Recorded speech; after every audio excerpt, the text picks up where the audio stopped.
नया साल आते ही हर जगह खुशियां छाई हुई थी। महलों से लेकर सड़कों तक रोशनी थी। हर कोई अपने परिवार के साथ इस खास दिन को खास बना रहा था। लेकिन कुछ लोग ऐसे थे जो इस दिन को अकेले ही जी रहे थे।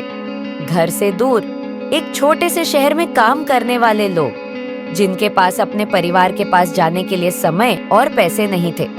ऐसे ही एक व्यक्ति था, अजय। अजय एक छोटे से होटल में मैनेजर था, जो दिल्ली के एक व्यस्त इलाके में स्थित था। उसका परिवार उत्तराखंड के एक छोटे से गांव में रहता था। अजय का दिल हमेशा घर वापस जाने को बेताब रहता था, लेकिन हर साल उसका नया साल होटल में ही बीतता था। उसके पास समय नहीं था और पैसों की कमी भी थी। लेकिन इस साल अजय ने सोचा, क्यों ना इस नए साल को अपने दोस्तों और अपने जैसे दूसरे कामकाजी लोगों के साथ मनाया जाए, जो घर से दूर थे और अकेले थे। अजय ने अपने साथियों से बात की और तय किया कि वे इस नए साल की रात को एक साथ एक छोटा सा उत्सव मनाएंगे।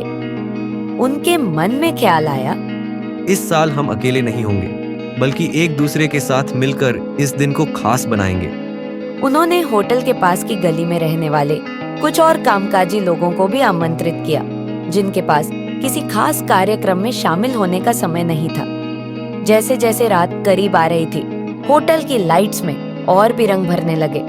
अजय और उसके दोस्तों ने मिलकर एक छोटी सी पार्टी की योजना बनाई। कुछ पुराने गाने, हल्के फुल्के खेल और कुछ खाने पीने का इंतजाम किया गया।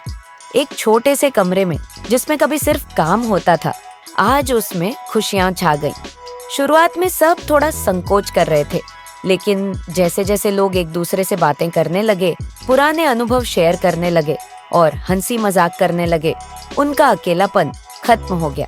अजय ने कहा, हम सब इस शहर में काम करने आए हैं, लेकिन आज रात हम एक परिवार की तरह हैं।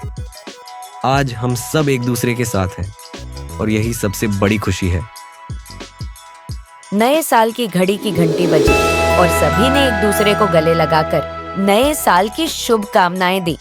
अजय ने महसूस किया कि असली खुशी पैसे और बड़े जश्न में नहीं, बल्कि उन रिश्तों में है जो दिल से जुड़े होते हैं। घर से दूर रहकर भी जब लोग एक दूसरे का साथ देते हैं, तो घर जैसा ही माहौल बन जाता है। यह नया साल अजय के लिए सबसे खास था, क्योंकि उसने जाना, घर से दूर रहकर भी इंसान अपनी जिंदगी को खुशियों से भर सकता है, अगर दिल में एक दूसरे के लिए सच्ची भावना हो। उस रात अजय और उसके दोस्तों ने समझा कि घर से दूर रहकर भी जब लोग एक दूसरे का सहारा बनते हैं, तो वो घर जैसा ही लगता है। और यही था इस नए साल का असली तोहफा, एकता, प्यार और साथ। घर से बाहर रहने वालों का नया साल, दिलों का मिलन और सच्ची खुशी का प्रतीक।